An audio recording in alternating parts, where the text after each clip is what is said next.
Alright, so what do we got here? You might be wondering, why is there a video about a toaster oven? Well, today I'm going to start assembling my Reflow toaster oven, and to do that I bought this handy dandy kit from the site wazoo.com, which I will link to. Now, if you're not familiar with printed circuit boards, grab a couple here. So these are some of the circuit boards I started carrying on my website, and to be able to assemble them better, I'm going to build a Reflow toaster oven. So what you do is you got your circuit board, and then you cut out a transparency in just the right shape, and you lay it over that, which it leaves all the copper areas exposed. And then you take solder paste and you swipe it over that and then peel up the mask, leaving solder in just the right places on the board here. Then you take all your little parts and put them down on the circuit board, and you pop it in the oven, and it bakes it for you, and it reflows the solder, which is why it's called a solder reflow oven. And what's really important about this process is maintaining the temperature at very specific levels. So you can take a regular old toaster oven and put it together with this kit. It controls all the power and everything, and it ramps up the heat. I don't know if I can see this. It cranks up the heat till the solder reflows, and then this one actually will pop open the door to let it cool, and it does a controlled cooling. So that's what this video is going to be about. If you're subscribed to my channel and expecting a video about box mods, I am afraid to disappoint, but I'm going to crack this open now and have a look at what we got. So if you're finding this video for other reasons on YouTube, I have a website where I sell part kits, much like this one, but for electronic cigarettes. And that allows people to build their own e-cigs. So buying a part kit is kind of near and dear to my heart. So what do we got here? This looks like a 4-wire cable, and that'll go from the solid state relays to the control box. This appears to be the control box. I think that's got the guts inside of it. This looks to be the solid state relay package. And I'll bust that out real quick. I gotta say, their part kits are much more impressive than mine. Seriously, a lot more fun stuff in it too. So what do we got here? That is it's actually a printed circuit board, but it's not printed, it's just cut out. It's actually kind of a clever way to fabricate that. That's for controlling the servo motor. That's all the servo motor. So that'll mount that, and that'll kick the door open. So we got a simple, I think that's a 5-volt power supply. Screws and some crimp-on connectors and some eyelets. Keep going here. Looks like we got a strip of aluminum. I'll have to check the instructions what that's for. Another one. And here, after all this saran wrap, these appear to be the solid state relays, and that'll handle the really high voltage, AC voltage. And I have one of these for the top heater in the toaster oven, the bottom heater, and then there is a boost heater that also comes in this. This looks to be the thermal pad, and then this piece of aluminum is where these relays will mount to. So that's that. Here, looks like we have some braided nylon sheath. Protect the wires. Take a look in here. And there's some zip ties and a little bit of heat shrink tubing. Put that off to the side. This is the boost heater, so it can kick up the heat in the oven just a little bit more. So I think I'm going to wrap that back up. Really not too sure how fragile it is, but since I'm taking chances, I think that is actually my coupon, so I'm not going to show that. Yeah, I'll make sure to edit that out. Apparently I got a $10 coupon for Osh Park with this order. This appears to be some extra little parts for the servo kit. And here's another printed circuit board piece, which I think is kind of cool. This is the part that actually like kicks open the door. So I've been poring over the build instructions for this for like the last, I don't know, 2 weeks basically while I've been waiting for this to get here. This is Reflectigold. This will line the inside of the oven as insulation. And looks like I got 2-inch by 18-foot roll, so that should be plenty. And I think this is some fancy insulation. So this will go on the bottom of the toaster oven. So that's everything that comes in the kit. There is a circuit board and everything inside of here.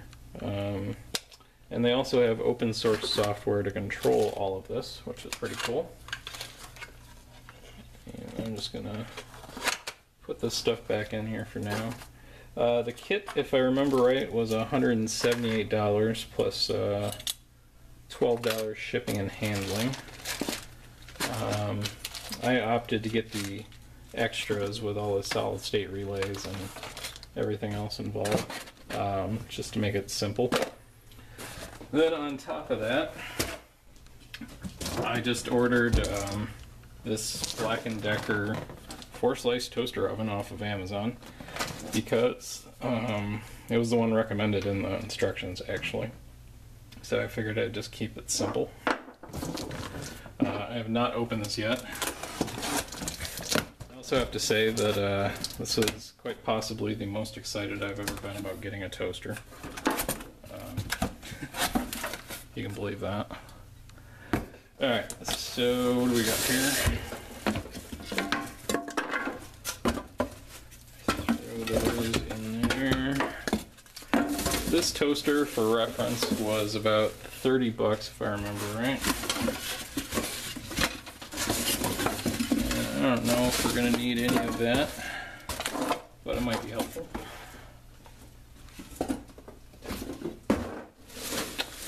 So, let's see here. Ooh, it's black.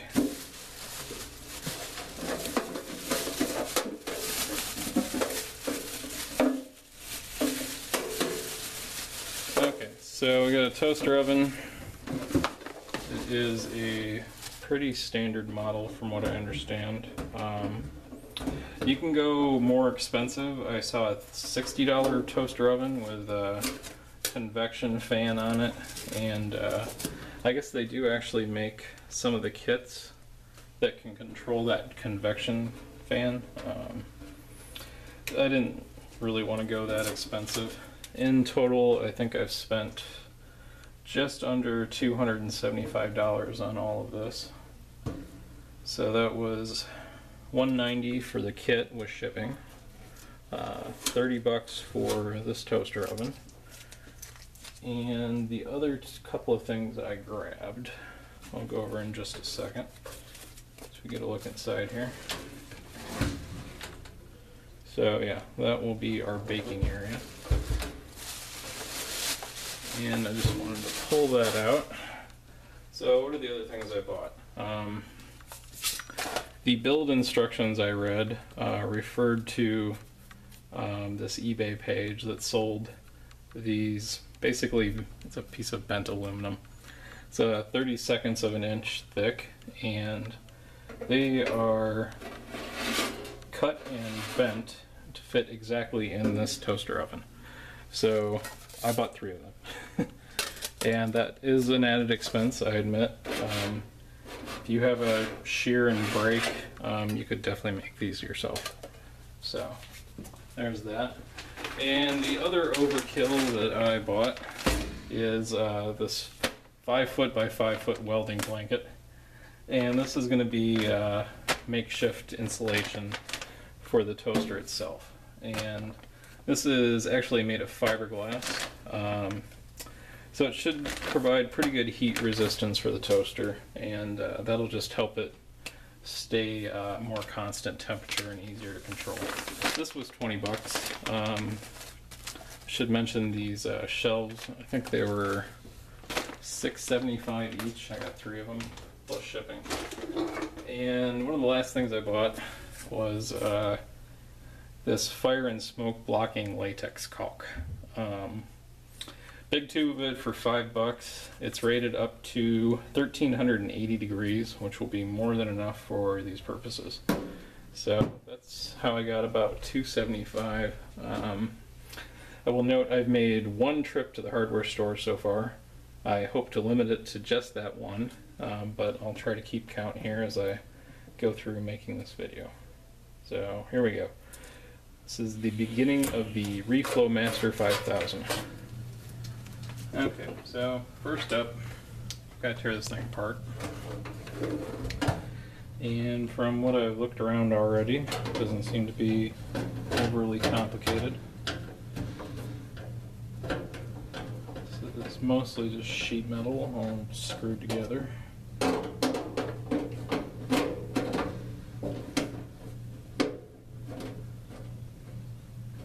Grab a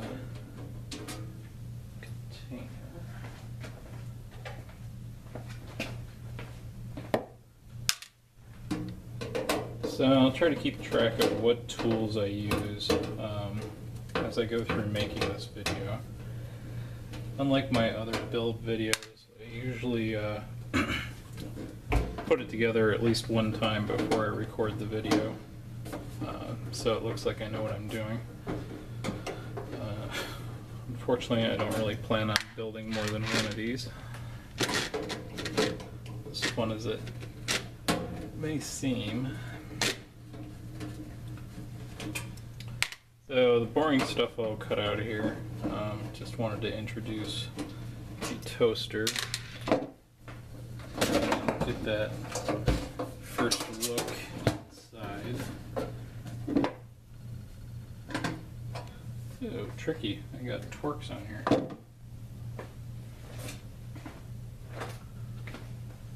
Fortunately, I just bought this puppy, which has a nice bevy of bits in it.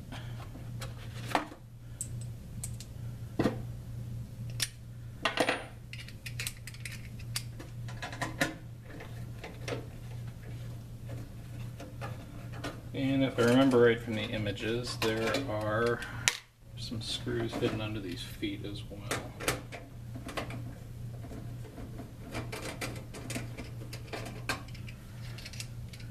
I don't know if I really need to say this, but obviously building this out of a toaster voids the warranty pretty effectively. Okay, so there are screws under these little rubber feet. And I will throw all of this stuff in there and hopefully remember what order it goes in.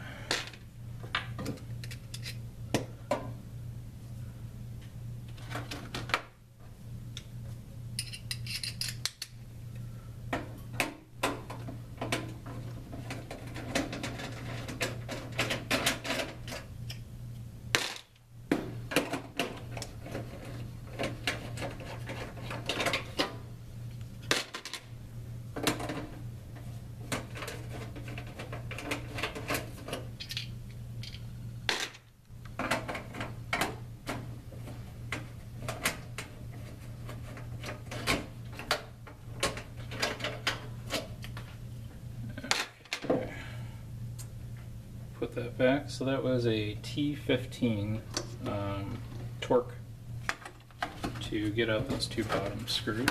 So remember that. Put it in the video. Alright. Now we can match break the door, pop this back shell off. There we go.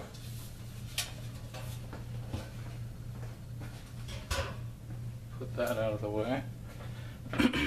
Alright, so these appear to be the negative for the heating elements inside, and this is going to be the important bit.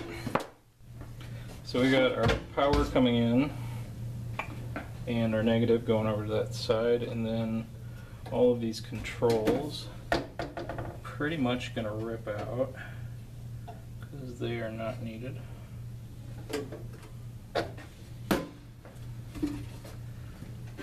See what these are. Alright, so that's a timer. And that selects the burners that'll be on. And that is our temperature. So, the majority of the instructions that I read suggested trying to keep these wires coming off the heating elements as long as possible. And let's see here. So we got a light up here, we can clip that.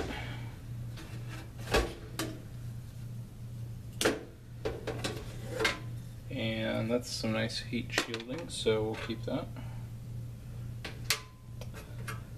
And I will just untrim these zip ties here, free everything up. Alright, so down here we're going to clip the red, pretty much just trim all these wires at the controls.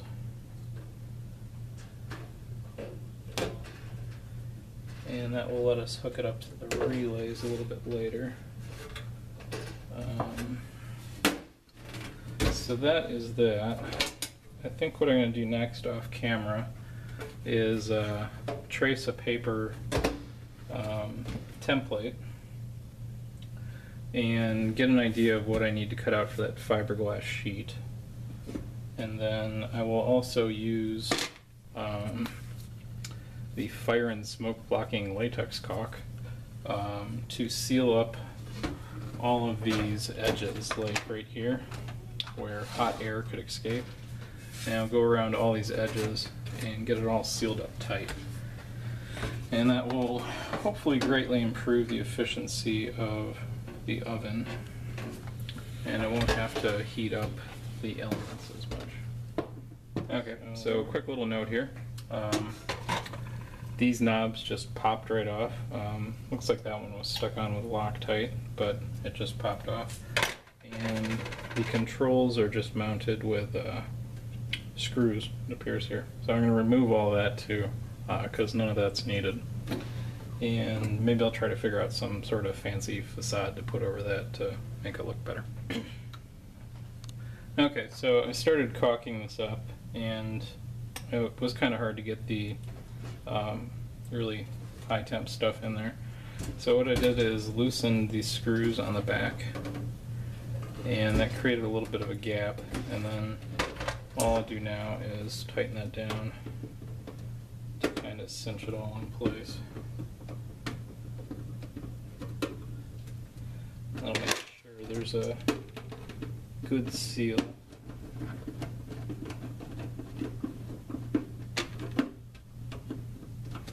I don't know if that's really worthy of noting in the video, but maybe that's common sense. But there we go. Okay, it may or not be obvious, but I've never drew a bead of caulk in my life, so I went with the liberal application method. And as you can see, we got the pretty much all the seams for the oven part sealed up. Since I think this is actually meant for brick and fireplace, this might not end up being the best stuff to use. I don't think it's going to be flexible. I think it's going to be more pasty and brittle. But hopefully the oven itself won't be getting a lot of bouncing around. So So I'm gonna let that dry overnight and come back. So I spent about the last, I don't know, 15 minutes making this template. And originally I was gonna start out with paper bags, but I realized I had some of this brown packing paper left over from a shipment. So it's thin and you can kind of get it in the nooks and crannies easier. So I just made the three sides and then taped them together. And next I'm going to cut this out of that very large welding blanket. And I'll tape up the edges on it so it doesn't fray too much. And then probably make another trip to the hardware store, unfortunately, to buy some actual high temp glue. So there's that. Okay, so what I've done here is I got the rather large welding blanket laid out, and that's kind of what the template looks like on it, so I'm kind of wasting this here, but if it'll make the oven work better, you know, whatever. So I have traced out an outline, and I'm going to cut inside this black line for the template. And then what I did is I covered it up with Captain tape, and this stuff's pretty high temp, so it'll serve two purposes here. It'll hold the weave of the fiberglass together because it has a tendency to fray, I guess, and it'll also not burn. So I'll cut it out, and I tried to overlap it enough that it'll keep together everything that it needs to. And then I'll kind of do a fold over again with some more Captain tape to catch all the edges and everything. Alright, so I got it all cut out, and I taped up the edges.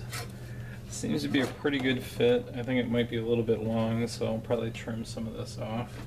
And I still have to cut the holes for the heating elements that are right here and here on both sides. And that should about cover it.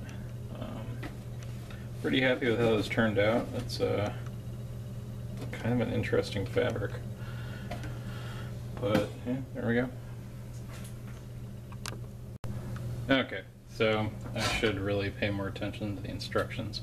I was just about to start applying the glue to glue down the mat here, and I just remembered I need to drill holes for the boost heating element. The wires come through, and I think there's one that's got to go over here for the thermo couple to measure the temperature. So don't assemble all of that before you make those holes. Okay, so right now I'm installing the, well, I'm going to drill the holes for the heat probe. And what I did with this model is I flipped it over and I measured 1 inch back from this ridge and then centered it on the panel there.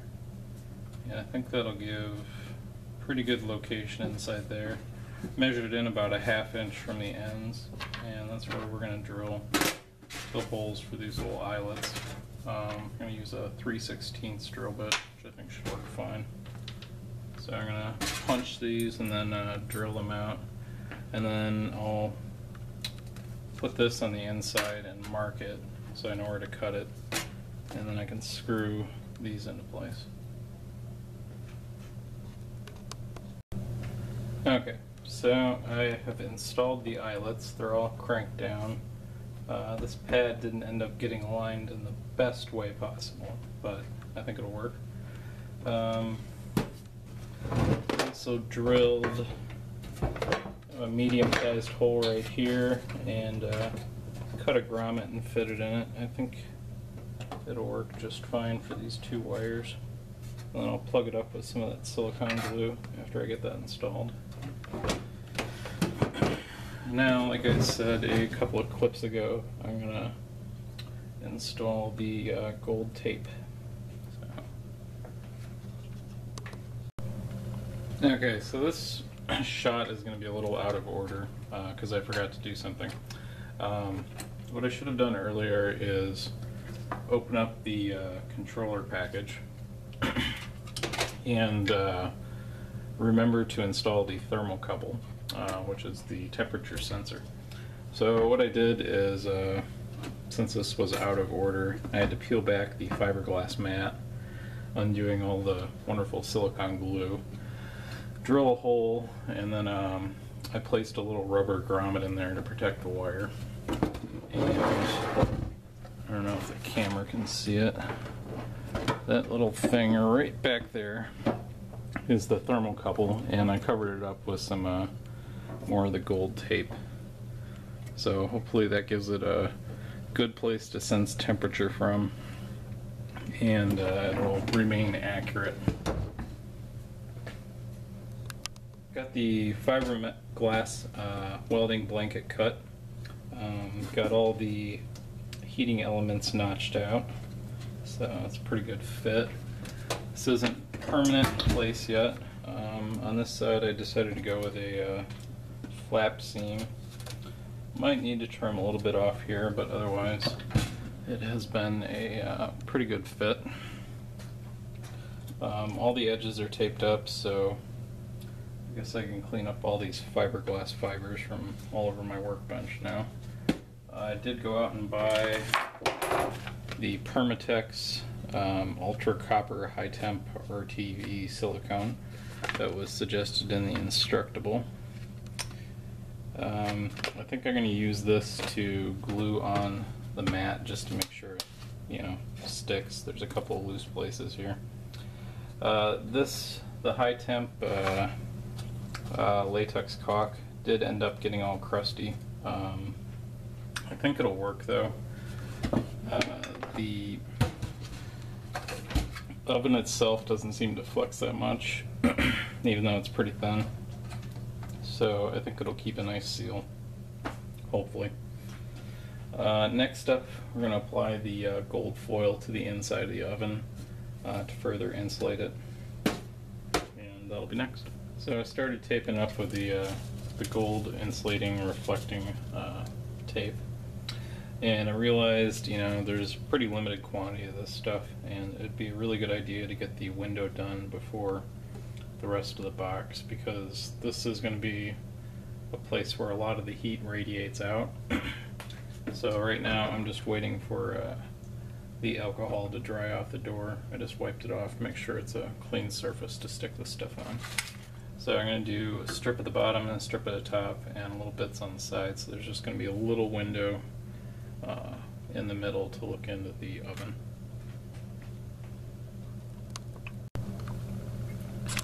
Alright, the toaster is all golded up, at least for the most part. Okay, I got one more strip to go in back there, but it is very gold, very insulated, and I guess the next thing is to poke a hole in the fiberglass blanket for the probe to go through and start gluing that on. Alright, so the welding blanket's now installed. I'm not sure if I mentioned that in the last clip. All the reflective tape is on. I did end up gluing it, the welding blanket down with the Permatex stuff. I installed the boost heater. I think if I did this again, I would move it over and more in line with this hole. This stuff appears to have some heavy-duty heat protection shielding on it, and that did not quite reach to the hole in the wall. So there was some of this white heat shielding in the mechanism for the toaster. I cut a little bit of that off, and hopefully that'll insulate it enough. Not really sure. That could all go badly still. Next up,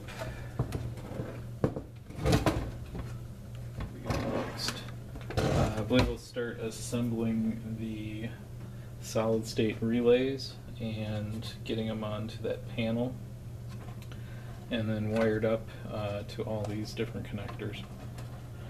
So there we go.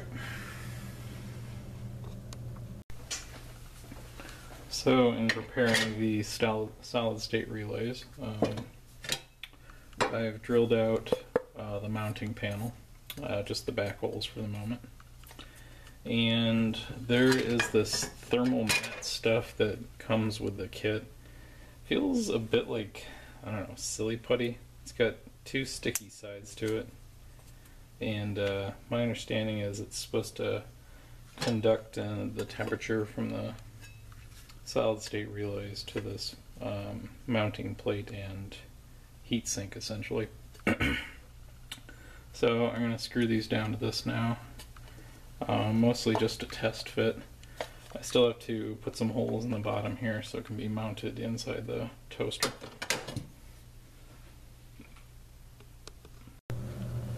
Okay, so quick update. I have attached permanently, well, I'm not going to take them off anyway, all the relays to the mounting plate. I drilled 3 more holes in it since the last clip. One up here for this bottom heating element wire to come in, so that'll probably end up being the middle one. And then I drilled 2 on the bottom here for mounting to the toaster. I drilled 2 holes in the bottom of the toaster here, lined it up with these and marked them and everything. It's kind of flimsy, so I don't know, I might need to go get some like washers or something to back those so it doesn't like tear out or anything, but we'll see. Not wiring it up just this second. I gotta double check everything to make sure I got it, but it's starting to come together anyways. So the Franken toaster is coming together here.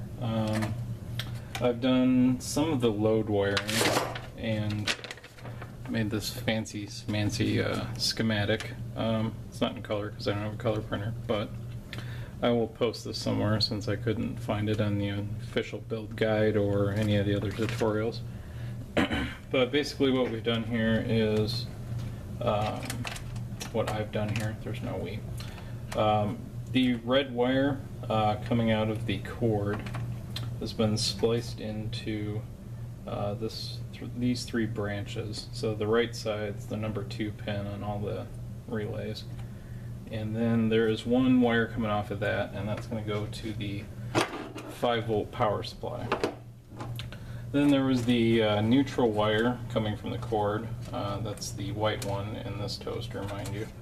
And we crimped that into a splice with one of the wires from the booster, so it gets its neutral ground power.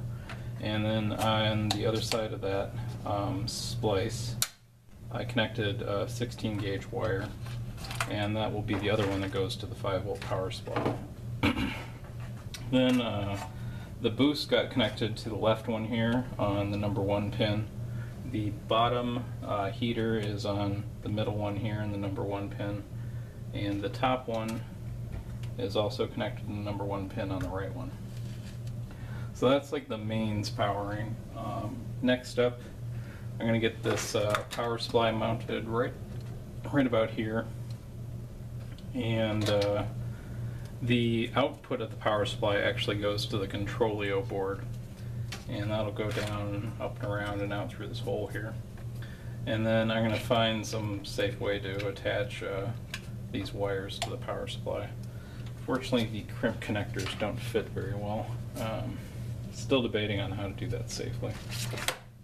So that is some of the wiring so far, and I'll neaten this up with some zip ties as soon as I figure out where everything's supposed to go.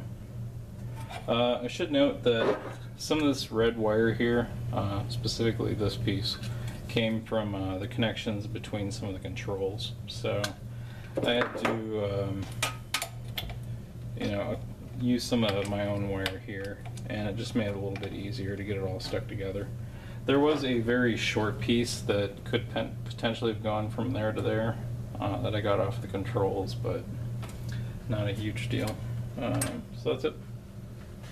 For the power supply connections, I decided to pop open the case here. The contacts, which I guess I already threw away, were kind of just like crimped onto the board. So I pulled all those out. I drilled some larger holes in the case here, and then soldered some wires directly onto the board and ran them through, put it all back together. And the hot glue is just to kind of like stabilize them, give them some stability. And then I put some crimp-on connectors and on both ends here. So that'll be a quick, easy disconnect if I need to. So now all I have to do is mount that, and we can start on the controller portions. Next up will be mounting the box.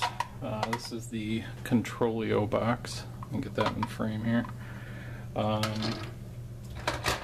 Pretty cool little deal, I think. They made this nice little controller, and it's got all the connections for the solid state relays, the power in, and the thermocouple here. And there's just a few parts we need to add on for the servo stuff. So that will all mount real nice in that box. I'm gonna have to do some drilling and stuff just to make sure plug in the USB cable to program it and everything. In an effort to start wiring up the controller here, I've made a bit of a wire harness. So where'd that diagram go? The relays are controlled individually from the negative posts. So that's going to be black, white, and green here.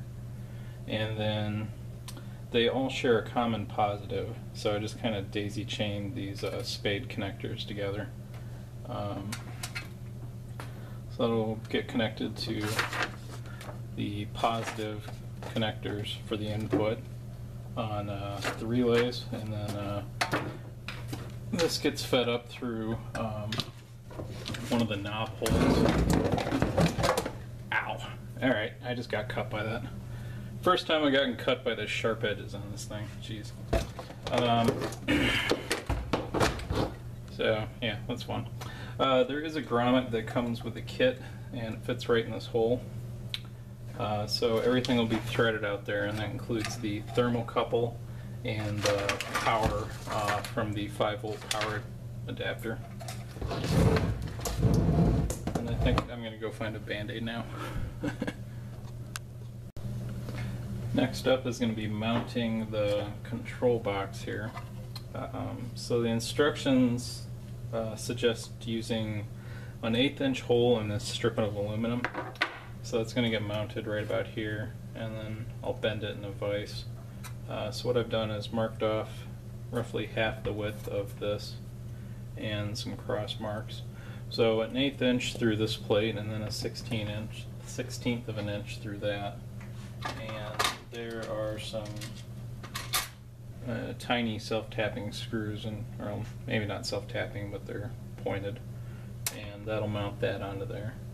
And then it's going to be a matter of lining up the box here. If I can turn this without cutting myself again. So the box has got to get lined up in such a way that the servo bracket can get mounted on the box, and then it can reach the handle here, which is what this other piece of aluminum is for. So this will get mounted, screwed in here, and then bent, and the servo motor will be able to turn this little hook to kick the door out.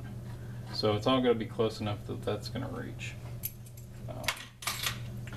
I think that's mostly just going to be kind of like an eyeballing it situation.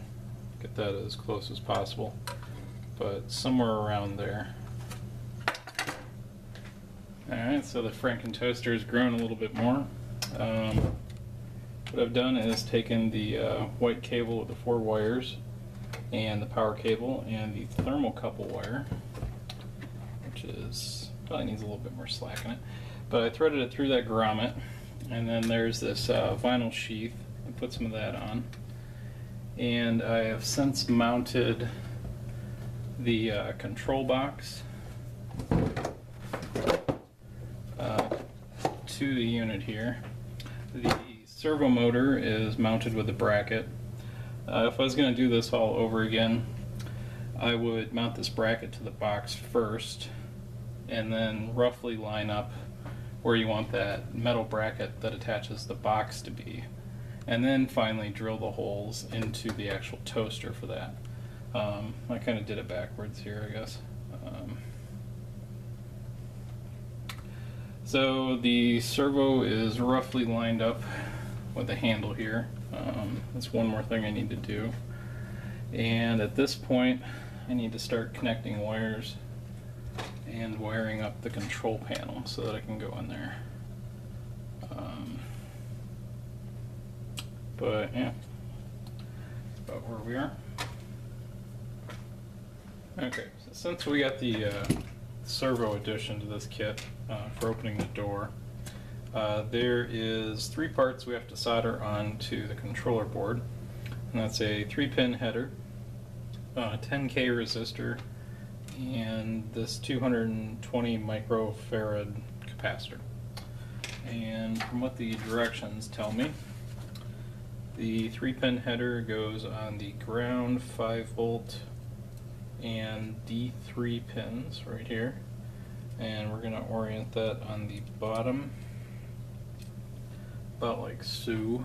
I don't know if the camera can really see that too well.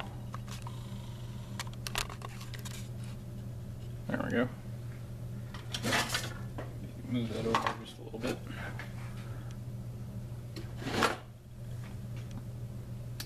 I think it was better when I started. The capacitor will go from ground on this pin right here, or this hole, to 5-volt, which is the middle one for this 3-pin header. And then on the exact opposite side, there will be the 10K resistor going from D3, which is, this right pin here, to 5-volt.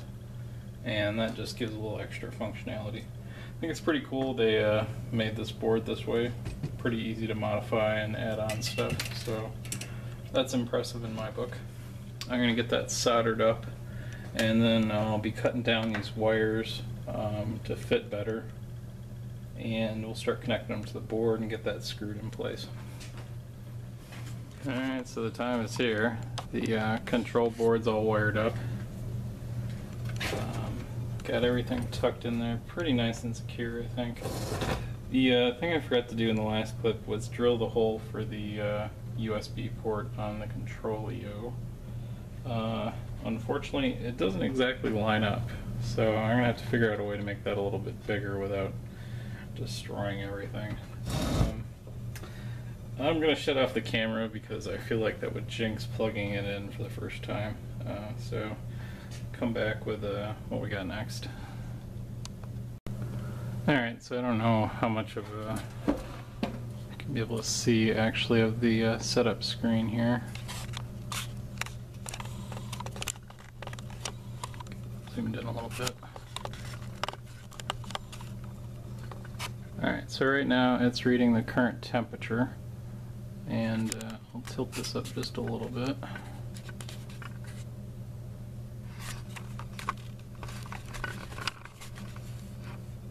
So hopefully you can see the servo here.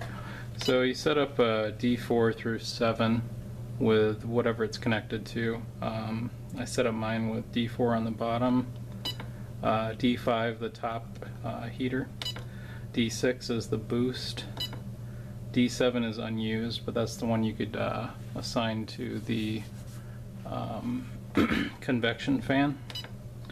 And set the max temperature. I'm leaving it at 240 for the moment. I gotta look up what solder paste I'm using.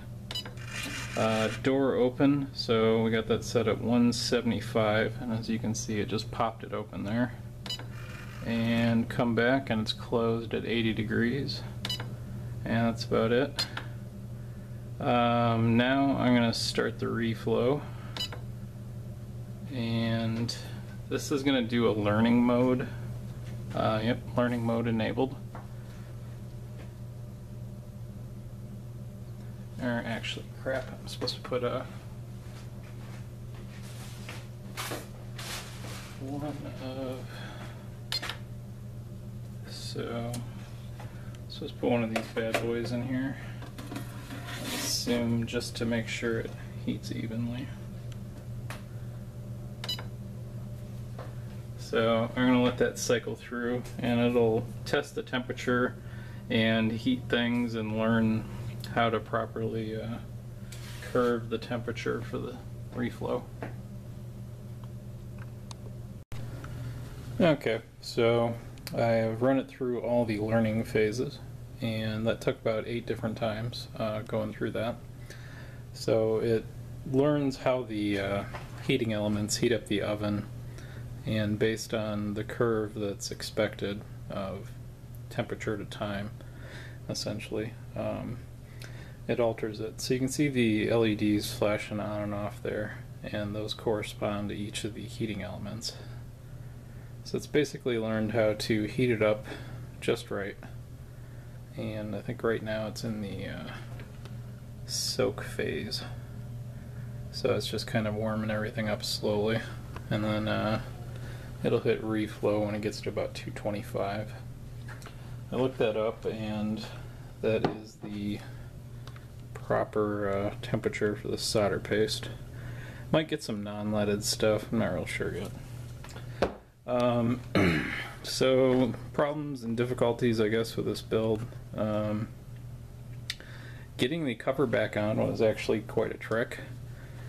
I think the fiberglass mat was getting in the way quite a bit, so there's like this ridge on the front part of the cover, and I ended up notching that to get it to fit.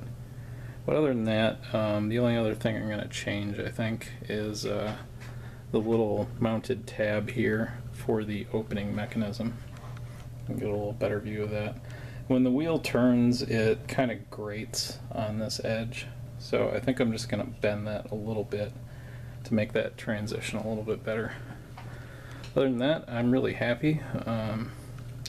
This is definitely the fanciest toaster I own now, so hope everyone enjoyed this build video, and I'll get back to making box mod videos soon.